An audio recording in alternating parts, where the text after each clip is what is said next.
ઉમરા પોલીસે ઘરફોડ ગુનામાં 2 જેટલા આરોપી દબોચી લીધા હતા અને બંને આરોપીની પૂછપરછ શરૂ કરી હતી।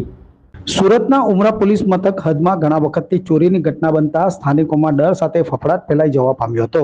જ્યારે પોલીસે ચોરીના મામલાને ગંભીરતાથી લઈ ચોર ઈસમને ઝડપી પાડવા ચક્રો ગતિમાન કર્યા હતા। આ દરમિયાન ઉમરા પોલીસને ચોર ઈસમોને ઝડપી પાડવામાં સફળતા પ્રાપ્ત થવા પામી હતી, જેમાં આરોપી સદ્દામ ઉર્ફે સદ્દામ બોબડે રશીદ શેખ અને ઇફતાર ખાન ઉર્ફે ઇકબાલ લંબુ મોહમ્મદ હારૂન નામના ચોર ઈસમોને પોલીસના હાથે ઝડપાઈ ગયા હતા।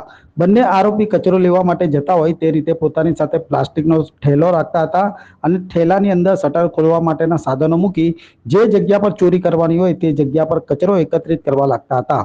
ત્યારબાદ મોકો જોઈ માણસોની અવર જવર ન થતી હોય ત્યારે દુકાનનું શટર ખોલી અંદર ઘૂસી ચોરીઓ કરી નાસી જતા હતા અને થોડે દૂર જઈ ખાલી જગ્યાઓ પર પોતાના કપડાં ચેન્જ કરી ફરી કચરા વીણવા માટેનું કામ કરવા લાગતા હતા। જોકે સમગ્ર ઘટના સીસીટીવીમાં પણ કેદ થઈ હતી અને બંને આરોપીઓ પાસેથી પોલીસને ₹3,850 પણ કબજે કર્યા હતા અને સમગ્ર મામલે પોલીસે આગળની તપાસ હાથ ધરી હતી।